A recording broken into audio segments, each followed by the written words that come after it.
In the dawn age of Westeros, before the coming of man and the raising of castles and cities, there were only the children of the forest.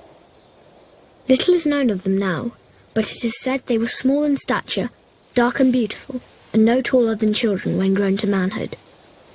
They lived in the depths of the forests and hidden villages, crannogs and caves. They hunted with weirwood bows and armed themselves with blades of obsidian. Their wise men were called green seers and were possessed of powerful magic. They worshipped nameless, faceless gods of the forest, stream and stone. According to legend, it was they who carved faces in the great white trunks of the majestic weirwoods. Their deep-cut eyes were red with sap and ever watchful. 12,000 years ago, the first men came from the eastern continent, crossing a land bridge called the Arm of Dawn. Riding their great horses and wielding weapons of bronze, they cut down the children's forests and weirwoods. A terrible war raged between the children and the first men that lasted for centuries. At long last, the two races sought an end to the years of horror and bloodshed. They met on a small isle in the centre of a great lake called the God's Eye. It was there they forged the pact.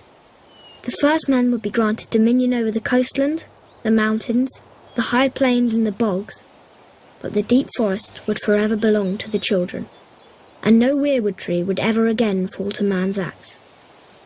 To seal the pact before the gods, the children carved a face in every weirwood tree on the island, which came to be known as the Isle of Faces. But the pact could not withstand the coming of the Andals, a race of tall, fair-haired warriors. They attacked with fire and weapons of steel, slaughtering the children of the forest wherever they could find them, burning out their weirwood groves, hacking away at the faces of the old gods, and spreading their own religion through the land. Centuries of war followed, and the Andals conquered every kingdom in Westeros, save one, the North.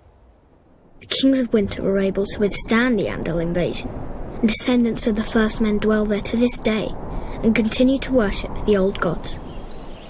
As for the children of the forest, those who survived the slaughter were said to have fled far north and have not been seen again. Most assume they're long dead, and some don't believe they ever existed. They live on only through song and legend, and in the faces of the weirwood trees.